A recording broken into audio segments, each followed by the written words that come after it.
Bright Tuty. Every student matters. Hello children, welcome to the session. In this session, we are going to discuss some of the question and answers from the topic that we have covered so far. So children, the first question is, what is wind? So children, the moving air is called as wind. It's very simple. I hope you would have understood that moving air is known as wind. Okay.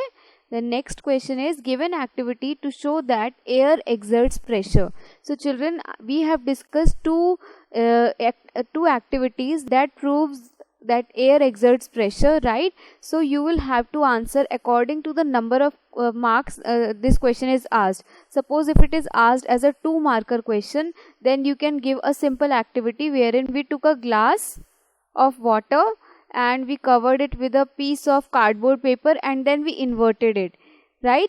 That's what we did. Then after that, after inverting it upside down, we observed that water did not fall down, neither this piece of cardboard or paper fell down.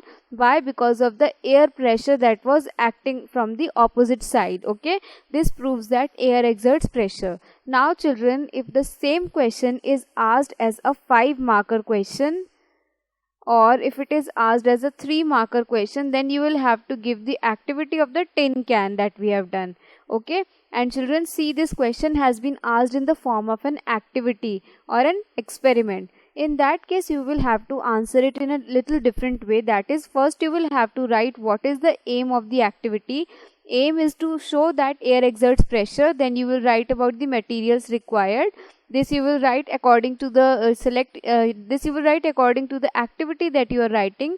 For example, in the first activity you will write, you will need a glass, you will need water, and you will need a piece of cardboard paper. In second activity you will write, you will need a candle, a tin can and its lid. Okay, and you will be needing some normal cool water. Then children, you will write about the procedure. And remember that you will always have to write this procedure in points and never in the paragraph form. Then you will give the observations, and finally you will write the conclusion. Okay, so let us discuss the activity of the tin can. So children, what we are going to do is, we will take a tin can, we will fill half of it with water. Now we will start heating it using a candle, or you can use a Bunsen burner too, and you will start heating it till the time this water starts boiling. Once the water starts boiling, you will remove the burner or the candle, and you will cover it with a lid very carefully, because the tin will be very hot. Now you will place this closed tin in a wash basin and switch on. You will turn the tap on and you will let the cool water fall on this tin can with the lid. And you will observe, as the water falls on it, within a matter of minutes it will be distorted, its shape will be distorted. And why does this is the observation? Then what will be the conclusion for this? Why does this happen? This happens because children, when we started heating, the water in the can started boiling and it started converting into water vapor or the steam.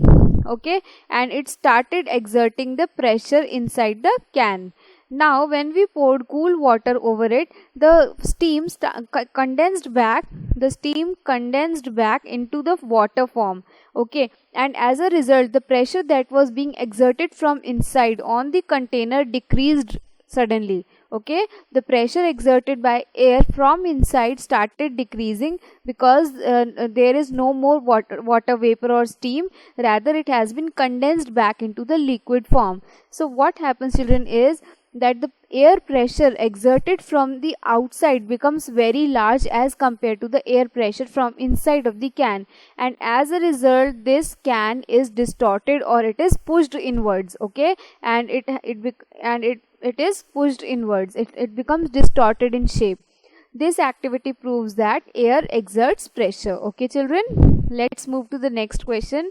Give examples from daily life that proves air is everywhere around us. So children, air is everywhere around us. How we can prove this?